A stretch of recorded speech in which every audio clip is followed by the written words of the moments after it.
Hello, folks. This is Talk 7, Global Elite Discussion. We talking with talks here on the Facebook group, which is a private group on Facebook called Awake New Zealand Global Elite Discussion. You might be able to find it on Facebook. Do join. There's a whole lot of people, mainly people from New Zealand, of course, that are starting to realise that things are getting out of hand and they want to know what's going on.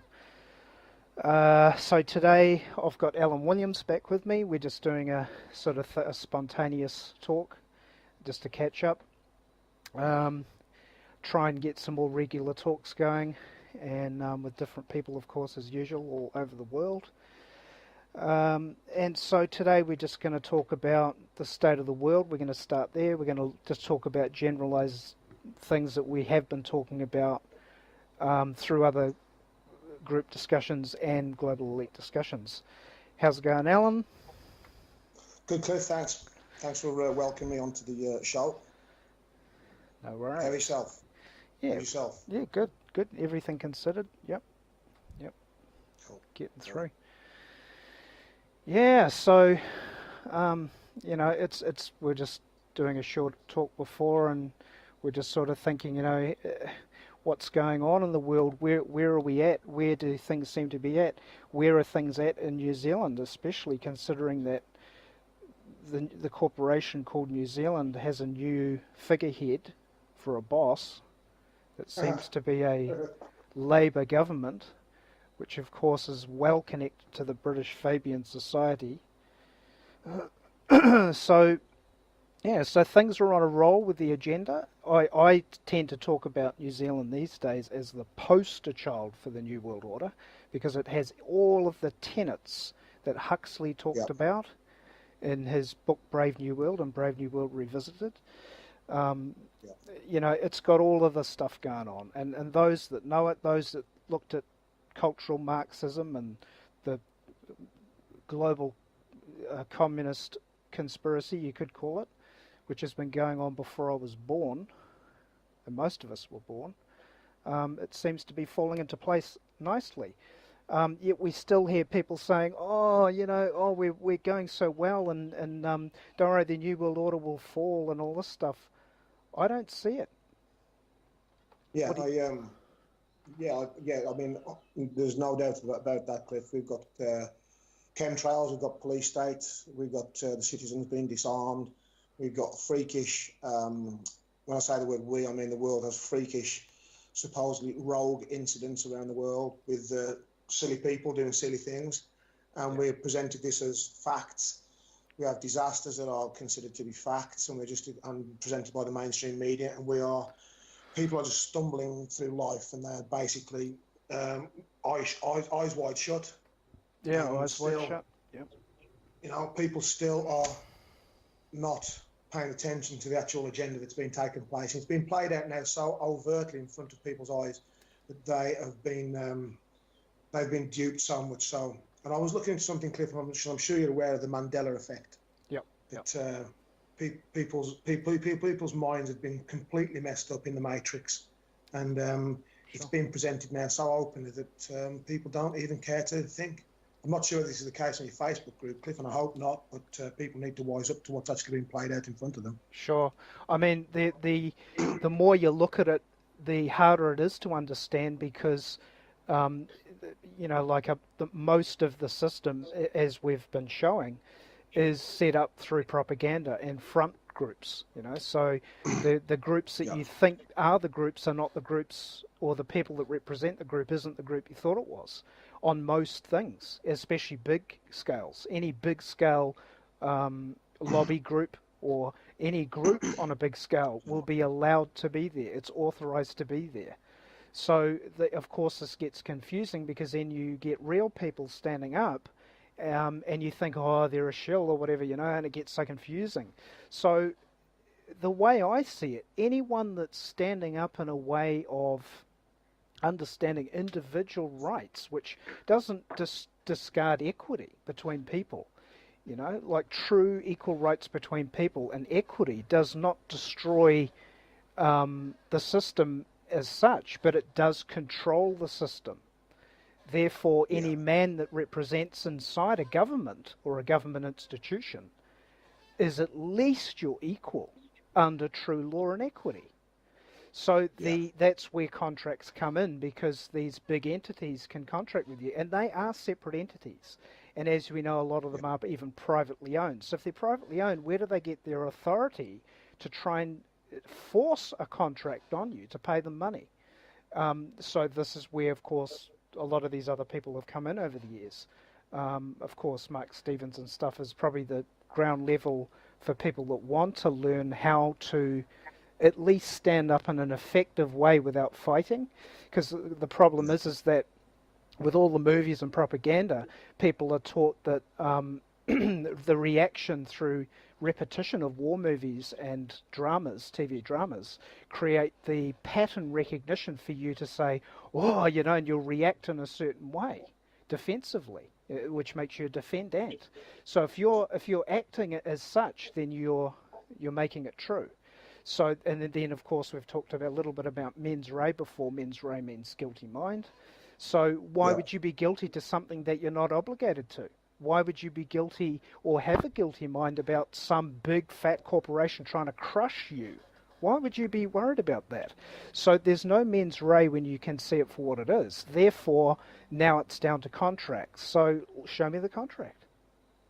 Yeah. Which I is mean, which is a jurisdictional right. If you make a contract with someone, you should keep it. yeah.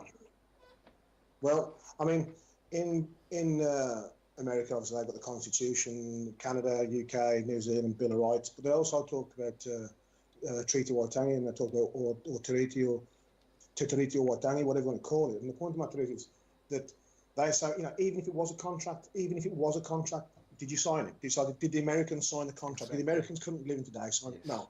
Yes. So what we're in this position now, and I'll come on to the second point we've just been talking about briefly before we started this, is that the government is now looking at things in contractual forms, and even if you didn't sign it, they're still saying it still applies to you. Yeah. Even though you didn't sign it, Yes. it still applies to you. So Yeah. the question is, Cliff, now my question to you is, as we talked about, how close do people who listen to this, who actually listen to this video or get wind of it, how close do they actually want to come to a police state? How much more do they need to be kicked in the face by the government and government agents, tax officials, police, politicians? How much do they need to be kicked in the face and between the legs before they actually come to the conclusion that they are being kicked in the face and kicked in the nuts? And how far? Yeah, and lied to constantly. Why would you want to be? Why would you want to be dealing with someone that lies? There's the first thing. Why would you? If someone came to me to try and force me to vote, I'd say, hang on, or to register to vote, I'd say, hang on, who am I voting for? Who are you and who am I voting for? And oh, right, I don't really watch the media, but from what I've seen in the media, there's a lot of corruption in government, so I'm going to have to get a lot of information out of you before I decide to sign on anything. Because they'll always want your signature, right? And so why would you sign anything without understanding what you're getting into? Well, and of course, yep, carry on. Yep. Just to jump in, Cliff. That takes me from point 2 straight down to the bottom of point 7. So we could do bottom of point 7 now. Wherefore, to begin with, when I was included in the Mark Stevens chats, which is a healthy chat to be in, so I recommend it to everybody. And any No State Project chat as well is also good for people. It takes you down to the name game. So when I joined this stuff earlier, about 3 years ago, I've been following Mark. I've been not following, but looking into Mark's work for about, I don't know, 12 years or something like that, and 12, 14 years, I suppose. And when you look into it, and people saying to me, oh, it's not about the name, it's not about the signature, it's not about any kind of contract. Well, I talked with a man called Popeye. You guys well know Popeye, very intellectual fellow. Yep. And we did a show with them in the Yeah. last talk. Yeah. Yeah, That was there talk you go. number So 6. And I knew you'd talk to Popeye yourself, Cliff. Yeah. Popeye and I were talking yesterday on a Discord chat with a guy called Joe. And Joe is a very intellectual fellow himself, like most of the people you find on here. And essentially, Popeye said it is coming back to this. And you and I talked about it, Cliff. it's not about separating the claimant from the no state project. There are multitudes of things going on there, and Popeye himself admitted this as he's just got out of the cage. That it's a conundrum of things. It's a roller coaster ride of a lot of things, and you've got to try to put them together. It's not about subtracting anything. Yep. In a sense, not about this. It's about bringing everything together: jurisdiction, evidence, applicability, claimant. Yes, and that's why. Yeah, and that's why when you make a record, like we always say, the record comes in big time, because let's face it, as with the system that we have, it would not be a bad thing to get rid of a thing called a public record, because it does keep track of what or who controls what, and it should be transparent, right? So really the issue is, for the more advanced people, is where does the right to privacy come in? See, I mean, whenever you make a public record, right, you are losing privacy.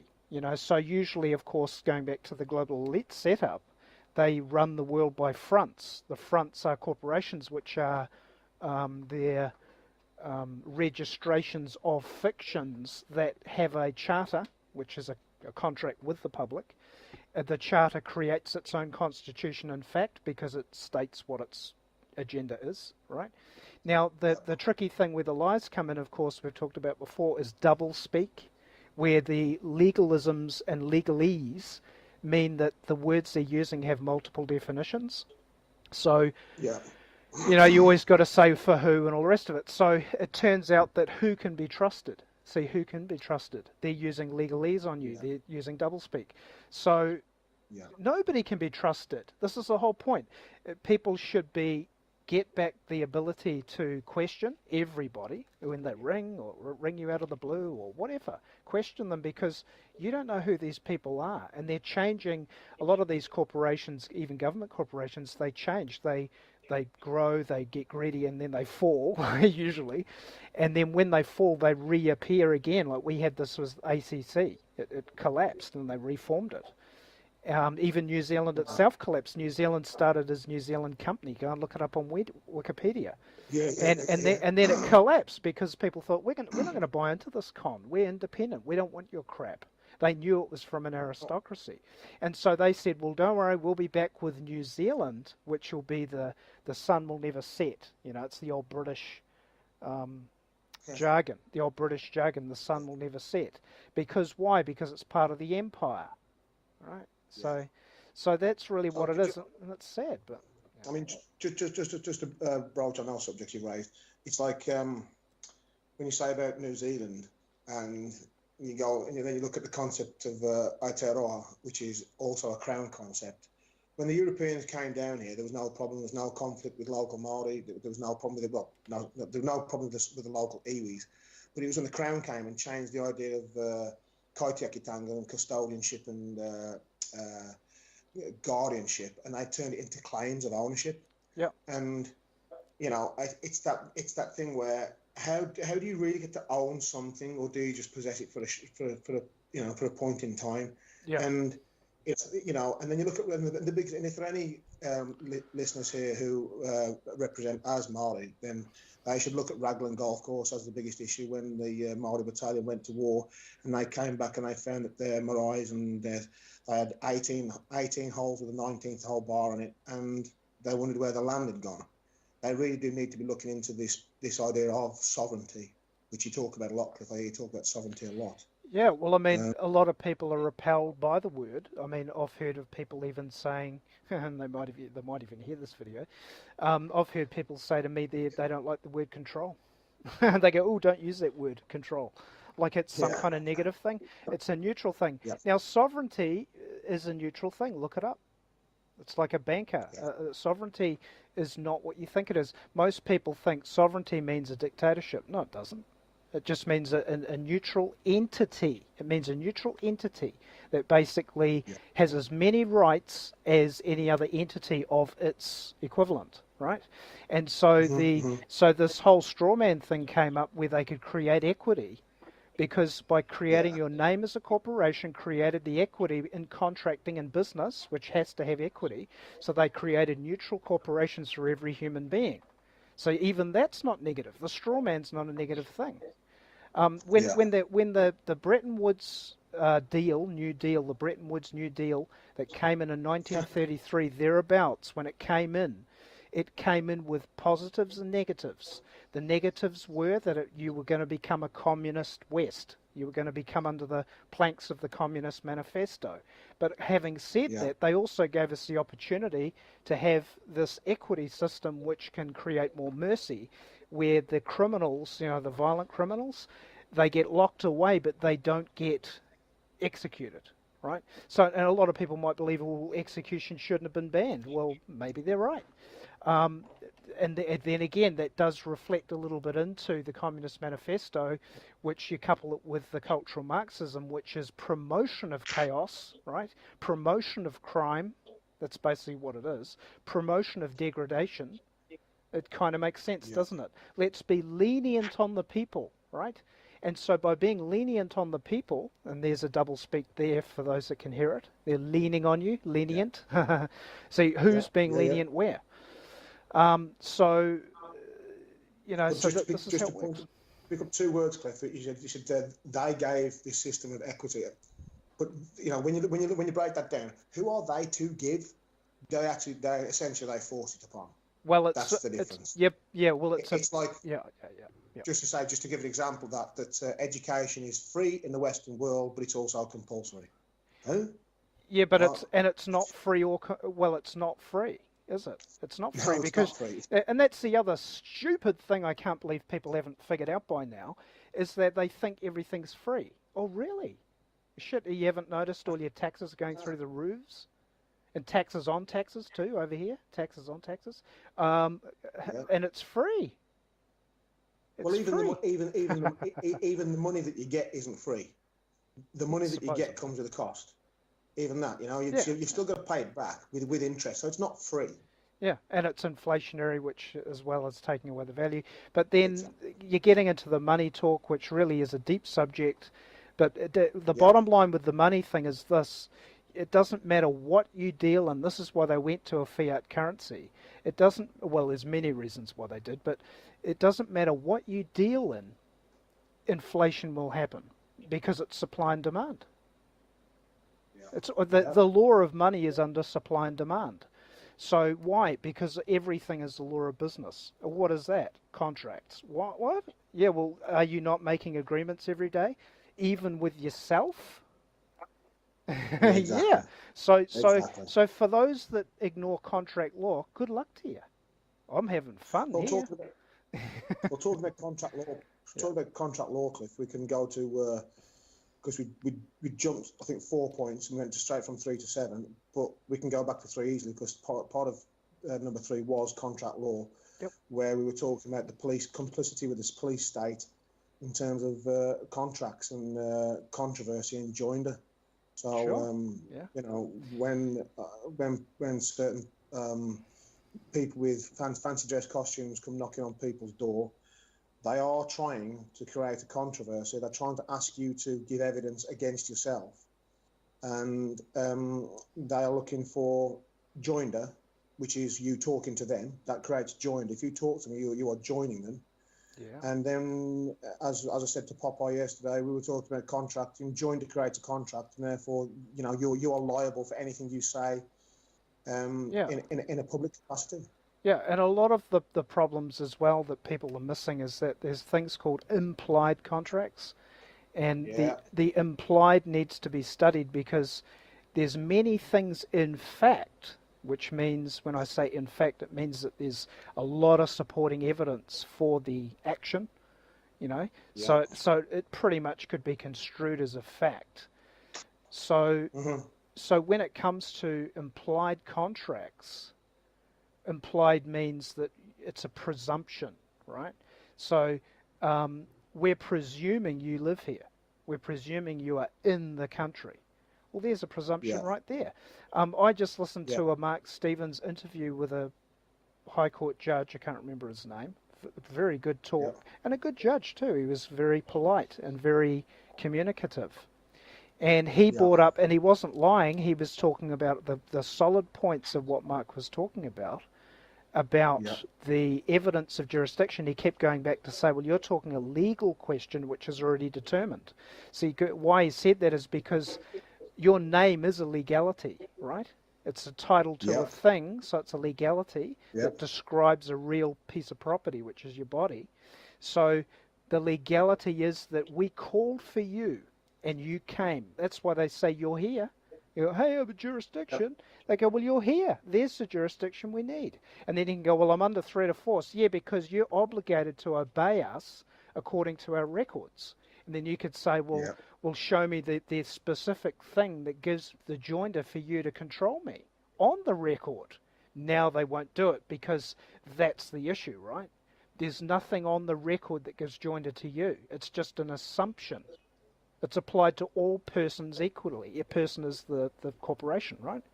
So, and that's what I mean. It is a very deep subject, but when you do understand the person and the man, even though it sounds stupid, there is a big effect there because they are separate things.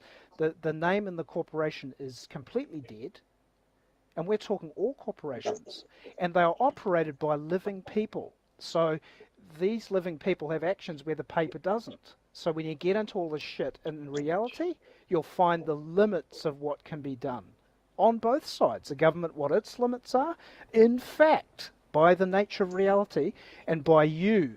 See? So when you learn this stuff and get effective with it, it's a reality. It's not a fiction, you know. And it gets hard for people to understand because we're talking about fictions and legal fictions. You know, but if you point them out, you can see the lie. You know? You can't be a citizen. You can't be a citizen according to what it means. You can't be one. That's why people are lazy when they speak. They go, oh, I'm a citizen. I would never say that. I've heard of other people, including myself, say, I have a citizenship. I have a citizenship. It doesn't mean I am one. I have one and I can fucking discard the damn thing if I want. I can chew the thing up. I tell you one thing, my citizenship owes me everything. Because why? Because is it not a corporation? Yes. Then why was the corporation created? To serve man. There's no other thing on the planet that a corporation was here to do except to serve a man. It cannot hurt a man. So why would it harm me? See? Yeah. And then you go to business. Business is neutral because we're extinguishing the debt. You know, you go and do business with someone, they're going to say, well, I'll give you this and you give me this. It doesn't even have to be fiat currency. You just give me this. So you reach an agreement, you exchange the value between you. You've discharged the debt. You've discharged the debt. Now, where the fuck did income come into it? It didn't, because income is profit. There was no profit. You see, I mean, this is where the whole thing comes together. There can be no profit. The only time that they can tax a profit is when a corporation creates a profit. That's what the government... Yeah. And you talk to even my parents said this, they said, the government is there to protect you from the corporations. How's that? Have you heard that before? Yeah, the government is there to protect you from the corporations. Well, who's the government? The people. The people are the government. So you have to be clued up enough, because freedom is there can be no freedom without eternal vigilance. Eternal means consistent, forever. Vigilance means to be alert and critical thinking. So when some fool with a corporation comes to you to try and dictate to you, show me where you get the authority to dictate to me, period. Oh, we get it from here. Oh, okay, so do you assume I'm one of your members? Well, we got you on record. No, hang on, listen to this. Oh, we got you on record here. Oh, really? Well, there must be some kind of mistake. Now, I'd like to amend the record. See you later. Yeah. You see what I'm saying?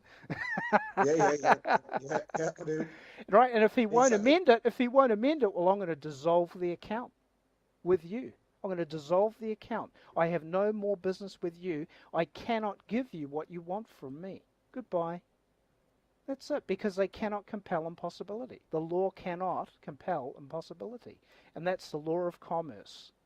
So, you know, for people that want to get into deeper transactions, look at the look at the maxims of commerce, commercial maxims. They're very important because that's the exchange between people that we get agreements to. Looks like Yeah, this. I mean, at the end of the day, we will. I mean, the way that I look at it, I start with the jurisdictional questions and Yep. not arguments, just questions over jurisdictional applicability and the jurisdiction is the foundational part of any kind of discussion concerning court. But then I also like what I heard Mark saying about then you'd go after them in using their own rules against them. What we know, so when they say that say for Americans, say for instance, that their Fourth Amendment is freedom from warrantless search and seizures, and then when the cop stands up and says, "Well, I'm going to search your car," then you're going to ask the question. You say, "Well, hang on a minute. The Fourth Amendment provides me from warrantless search and seizures. You've done it anyway, so you're using their own double standards against themselves." And then you're coming into the the third part. Then, well, who's the claimant here? Who's the claimant? Going back to those three things, and that's quite effective against government agents trying to enforce stuff on. Well, what contract are you? It brings you back to like the second segue, which is the gun in the room. So the only thing you have to make me do something is a gun. Is that all? Okay, well, if that's all you have, at the very least, as long as I know you've provided me with that, as long as I know that's all you have, and that you are prepared to use, you're prepared to kill me for not giving you a slice of my income, as long as everybody knows it, that we're actually now, we're not nominally slaves, we are knowingly slaves to a system that will kill us if we don't pay. Yep. So without contracts, the gun has negated the contract. The force majorum has negated the contract. Yeah, but could it not be true that the gun is there to enforce a contract? I've heard many cops say, the guy says, "No, I'm not going to give you my license," and he says, "You're obligated." He goes, "No, I'm not going to do it." He goes, "You're obligated. I'm going to pull you out of the car. You're obligated." Why? Why did he say that? They know. So the question to the cop is, are you enforcing some kind of contract?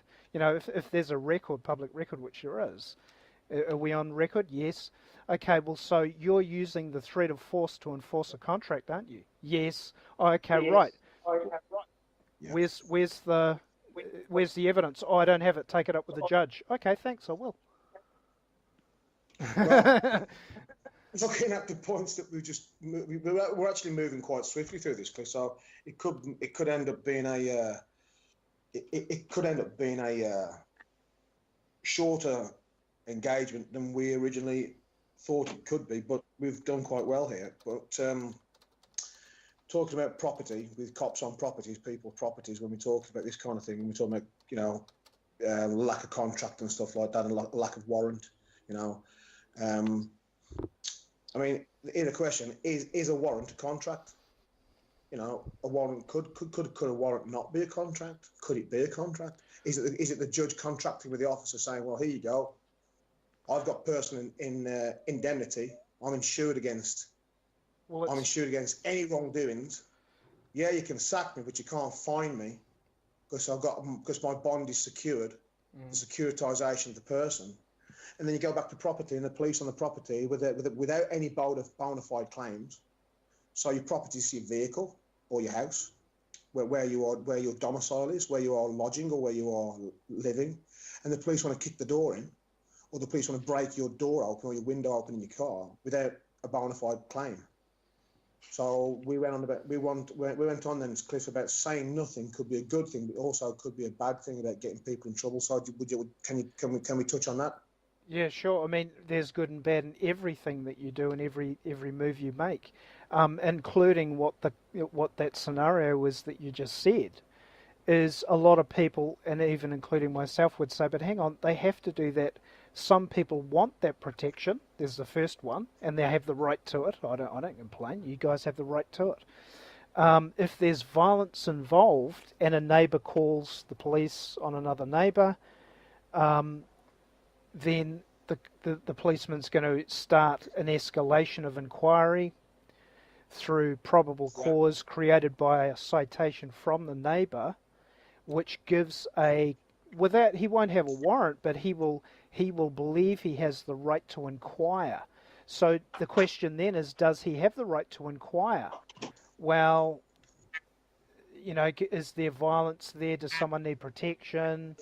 Whether you're in the state or not, see what I'm saying? There's so many variables there that if there's violence involved, period, if there's violence involved around you, the chances are you're going to get caught up with the police, which is reasonable. If you've got nothing to hide at that stage, who the hell cares? Who cares? Yeah. Because you don't, that's the law, that's great, I don't mind, but, people have to be wary that governments are dangerous things that need to be held in check. And when there's too few people that give a shit about it, then the government will turn into a criminal itself, which is what we're seeing today, well, it's always really been that way, but especially in the open today, it's coming out. So the issue was not even the matter of, and I know a lot of non-statists will hate this, and then they what do they call it, a minimal government or minimalist or something. I mean, all these bloody labels and things for things. That's about minimalist. I minarchist. Yeah, minarchist government. So, okay, would that work? Well, you see, the other thing people need to realise, and some have heard it before, is that the original, the American Constitution, which did guarantee essential freedoms for the individual, was only effective in an agricultural society. Because in an agricultural society, people would grow their own food, there was less corporations, there was less contracting with corporations, therefore there was no need to have as much protections. See, so the whole thing is matrix-like. There's no clear right or wrong, but there are clear right or wrongs within it. And this is why people are lost, because they're losing track of what's right or wrong. And so now are the judges doing their job? I don't think so. I think they're biased. Yeah. And then go and look at the founding of the system, the Bretton Woods system again. Look at the founding judges, and they were communists. So it's not good, is it? Straight away, that's not good. It's in the world in a very precarious situation at the moment, and it's we go back straight to point one. When we were talking about chemtrails, police states, we were talking about the disarmament of the population. And when you say, it's a very communist thing, we've got to, Joseph Stalin did it, he took the guns away from the people, and then same as Hitler, and then, it's all a very communistic plot to railroad everybody into this, I think somebody close to me said to me one day about that from capitalism you end up with Marxism. That to me is because you end up with a ruling oligarchy. Yeah, no. Let's clear it up. That's totally wrong. Yeah, carry on. Because you're right. A lot of people haven't done their research. This is how it works. The capitalist system and the communist system has always been here, all the way back to Plato at least. They talked about republics. They talked about democracy. Now, how it works is this. All the different forms of government have a capitalist overlay of the bankers. Yeah. The bankers hold the titles. So the point of the matter is, what I'm trying to raise here, and I'm glad you pointed out, Cliff, is that who's in control? Who's actually in control? The bankers. So even in a capitalist situation, even in true capitalism has never actually been ever tried. It's always been we've always lived in a communist world.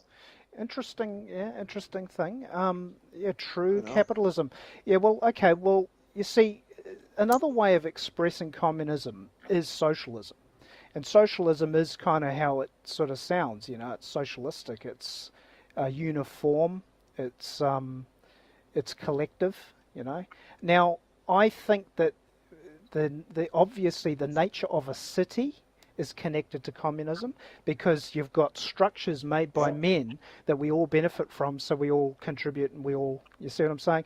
So whenever you get a city, you get communism.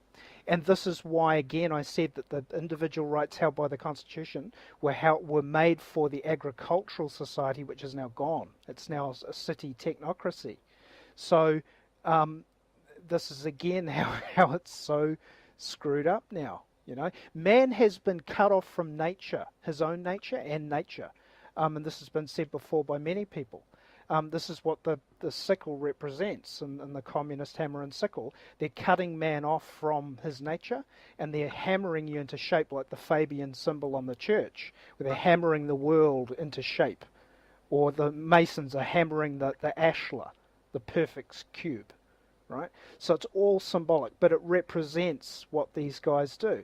So is it the bankers? Yes. Is it the priesthood? Yes. Is it the technological scientific elite? Yes. It's all of them.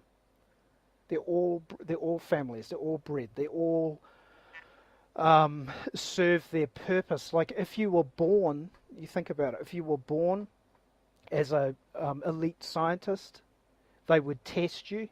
And you would obviously go along with it because you're born with a silver spoon in your mouth. You're not going to want to lose that. And they're going to say you're special, and your dad is the famous scientist, and you will be too, and you'll probably will like it. So this is how it is. And is there any war there? No, it's not. There's no war there.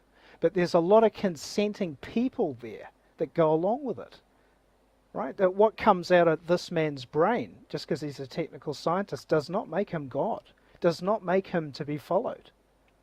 And we know there's a lot of fake science out there, or jumbled science, or sleight of hand, where So that's the thing. The problem is that people don't want the truth. The truth will set you free because the lie creates the bind, right? I posted a video the other day. The lie creates the bind. Because why? Because a lie will imprison you. You can't flow with an untruth. A truth is flowable. It goes on and on and on because it doesn't need to be proven. It's truth. So as long as the people, and they never have wanted it, as long as the people steer away from truth, it'll get worse. And that's the bottom line. That's without the law. Well, just to paraphrase something out of a book. This is talk directly. Well, not a book, magazine. Directly what you just said, Cliff. In June 2016, Elon Musk, CEO of Neuralink, Tesla, and SpaceX. Amazing how he's got that Tesla in there. He said basically that the further you actually like almost believe in the Matrix, the further it becomes true. It's and amazingly, the Bank of America Merrill Lynch report from 2016, it suggests that 20 to 50% that we are living in a matrix. And what you've been saying to me in this interview and talk is that, from what I get, the further you believe in the lies, when you talk about the scientific lies that we're told all the time, the further we don't delve, we thrust ourselves further into the matrix. Yes. Yes. And it says here, from all the choices that we collapse from wave to particle form remain as an ongoing record, hence the existence of what is referred to the Akashic records. Akashic. Yeah. Akashic. And it's basically saying that as a result we find basic geometry such as tetrahedron, a circle, square triangles, a breakdown components, and it's saying that basically when we speak, when people hear this waveform speech, it gets broken down into the particle form. It's like we are actually believing what we are told to be real. I'm just taking it from what you just said there. We are being dealt. We're delving further into the matrix. Yeah, and we're giving the matrix further solidity. Yeah, well, they speak it into reality. I mean, there's a lot of truth to when you open with that saying that what you focus on becomes your reality. So if you believe the lie and you get hurt by it all the time, and the lie is deceiving you because you go, they didn't do what they said they were going to do, and they were going to feed the children. They're not even doing that, and the banks are controlling us. And yeah, well, I mean, this is the truth, is it not? I mean, you can either see it as the truth, or you can see it kind of, but not want to know about it and deny it, and not even look into it. Because and this is another problem. people are self-limiting. They think, oh, I wouldn't be able to understand that. And yes, okay, it does get technical, but don't talk like that. You should be speaking to yourself like, I can learn this, I can do this, I can figure this out. And it isn't that hard. You'll find when you jump into technical things with an open mind, with a self-assuredness that you can understand it, your brain will understand it. And then you'll go, hang on, this is bullshit. Everyone walking around thinks they know all this stuff and they're all highly intelligent, and then you find out, no, they're not. They're just fucking sheep. They're just copying and parroting, and that all means nothing. There's a higher knowledge. There's a higher knowledge within us, and you've heard this many times through history. There's a knowledge within us that's not without us, and that's the specific way of getting out of it too. Because if you don't know yourself, you won't know freedom, and you won't know the truth, because you're an essential part of the truth. So if you don't know yourself, you won't know the truth. And so to know yourself, you've certainly got to get away from copying people, following people, imitating the propaganda, etc., etc. This is the problem of today. This is the outcome. Yeah. Yeah. At the end of the day. Yeah, I mean. Yeah, just say, at the end of the day, Cliff, okay, so I mean, in terms of matters of what they say are law, which is opinion, obviously their little words are rubbish. That when we look at things like corpus delicti, so it's a word and it's a wavelength form, and then when you break it down into particle form, you're asking them where is the. I'm trying to bring it on topic as much as I can. When you talk about corpus, you talk about a wavelength word, bringing it down to particle form, and they are. And I'm only picking it up because I wrote it down before I chat about one of the points to talk about. That and a valid cause of action. That if people, and going back to again what you said, what you touched on, how many people have been dumb to this? How many people have been dumb to these words that you and I are talking about? How many people don't know even what we are talking about? Yes. Why don't they know what corpus delicti is? Why don't they know what a valid cause of action is? Why have they not done their research about warrantless search and seizures? Why have they not done their research? Because it's going to kick them in the teeth. It's going to kick them in the teeth so hard they won't be able to make any wavelength form. These people don't care. That's the bottom line. They don't care about their own future. They don't care about their own families. The world is going to be screwed up because they do not care. Yeah. It's coming quickly. Yeah, and the propaganda has the propaganda has made it so. You know, the propaganda has been absolutely, its technique was to create the hedonistic society. It's been said many times before, which is, it's evident. I mean, I definitely see it, you know, and so nobody cares. Now, the other thing with a lot of people that come out of the matrix, so to speak, is they get confused then with selfishness and individuality and all that stuff, because they think, well, and this is good because a lot of people don't know what is the right way to give. You know, when is the wrong time to give? How much help is too much help for people? Why aren't these questions addressed? Like, you know, oh, the government's going to help you. Well, hang on a second. Go and look at history. You'll find that this creates big problems. Oh, but what about the handicapped and the injured? Well, okay, well, you know, do you not have a family? Oh, no, it was destroyed by the media and all of its things that people follow. Oh, that's right. See, so it is devious, but the people bought into it. Well, the thing is, the way I look at it is that the other one as well, for people, the people who are awake, they will be at the shitty end of the stick, just like those who are, and they'll be at the shitty end of the stick because the people who are unawake, as it's affecting them, it's people like us. It's still going to affect. There's very little we can do about it. Yeah, well, I mean, usually in history, it's been the people like ourselves that stick our head up. I mean, I'm doing it strategically, of course. I'm not going to put all my full details out there. That would be foolish. It would be ridiculous. But in this kind of environment especially, but still put your head up and say your piece. So, you know, like if more people at least just do that, you know, get their own little recordings going, or come into this group and we'll get some recordings going. Let's share your opinions. You know, if people want to get into standing up for themselves, because there is techniques that work, and we can prove it to you that they work, then you can come and join in here. You can join NSP, No State Project, etc. Yep. And Yep. I'm on there. You're on there. A lot of people are on there, and we can show you how it works.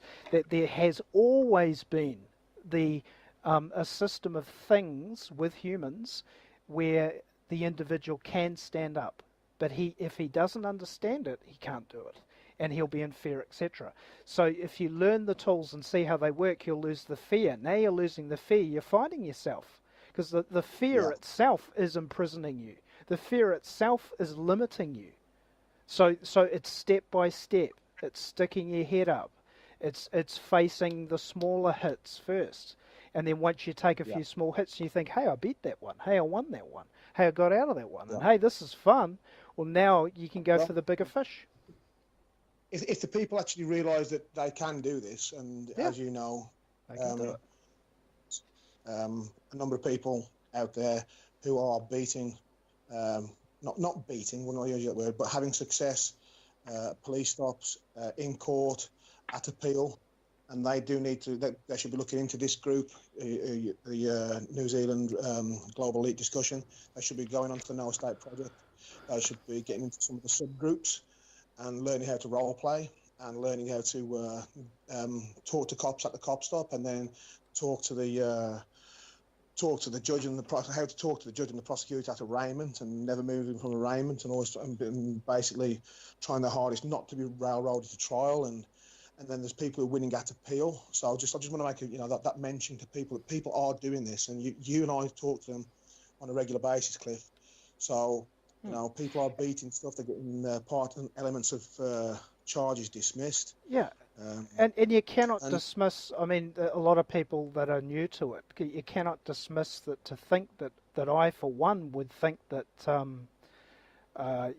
just do it. Pick your battles. Pick your battles. There could be someone that hears this and learns a thing or two that just stands up to their whoever's the dictator in their life. Then there can be another that listens to this and joins a group that has more power in their life, i.e. they might be in the public system, where they think, I've always wanted to learn a bit more. And now before you know it, we've got people inside government actually straightening it out properly, asking the right questions. And that's the key, asking the right questions. If you're not asking the right questions, you won't get the right reaction. Well, the other one, Cliff, as well, when you bring it back to that point, I heard you say earlier in the discussion that the idea of damage control is essential. How much damage can you, how much damage can you and or will you, how much damage can you sustain or are able to sustain from a monetary point of view, from a time point of view, from an effort and energy point of view? Yeah. And that's what's taught on Mark Stevens' channels. Yeah. And that's common sense. I mean, obviously you don't want to destroy yourself. That's just suicide. That's crazy. That's like fighting the government. You don't do that. It'll never work that way. So it's better to, like I said, start small to get good.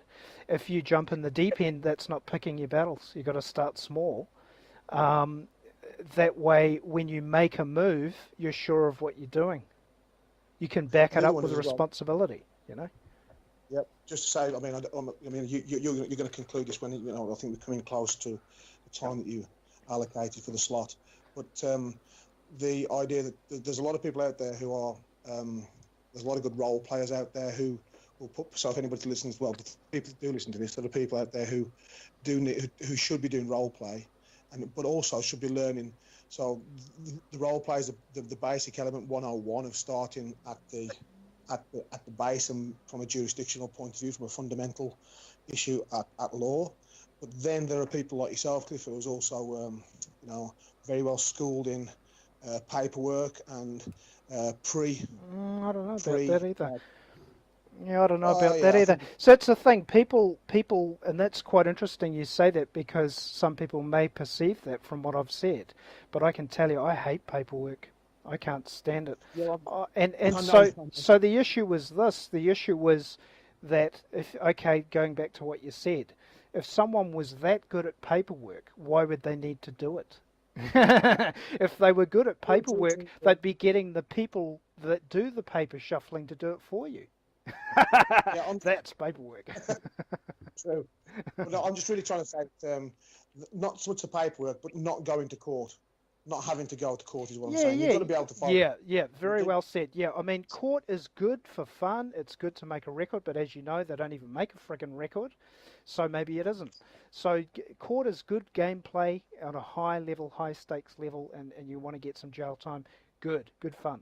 But if you don't want all that crap, it's better to do it outside. Yeah, yeah. You want to try and do it, and you can. You get going. All it takes is for people's back to be against the wall enough to be determined enough to want their freedom back, and they will find Yeah, any way to get it. I'm not even talking about law. I'm talking about you'll find any way to get it. But if you go about it the wrong way, unequitably, you're going to be yeah. imprisoned. So I'm not talking about breaking the rules of equity. I'm talking about just basically asserting your rights to the point where you can have your true, unalienable rights and freedoms, which people have no clue about. Especially in New Zealand, you'd say to the average New Zealander, hey, what's your fundamental rights? Basically. Yeah. And they don't even know. So, Well, yeah. that's just. I'll give my last parting shot to that one. Because that's when the police say to you, you know, you have the right to remain silent. Anything you can say will be taken down and used in the court against you. Maybe taken down in the court and used against you. Yep. And then when it happens, you ask the question. Well, we say to them, "Are those my rights?" And they say, like, "Well, yeah." So, well, who afforded me those rights? Oh, well.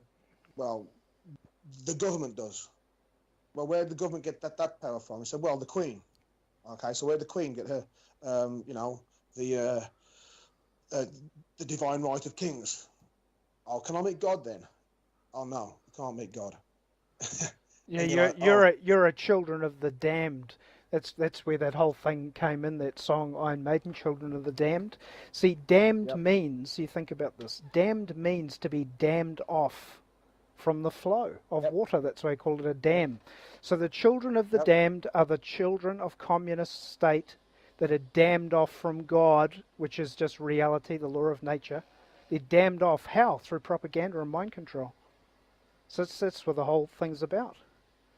That old MK Ultra mind control project, Cliff. Yeah. MK Ultra.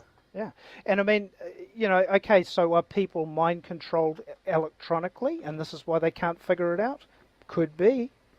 But I think there's still, Well, if you're determined in your soul enough, if you've had enough and you're determined in your soul, you'll rise up. You will not comply with it. You know what I mean? But you'll do it the right absolutely. way if you're smart. Otherwise, they'll just throw you in the slammer, right? We know that. Here's some homework for anybody who listens to this interview chat. There was a film in 2000 called Virtual Nightmare, and it was all about there's a couple of kids, well, a couple of older teenagers, young 20-year-old enthusiasts, that wanted to go to the city to find out where the signal was being broadcast from. And they found the tower. They pulled the tower down, but the signal carried on being transmitted.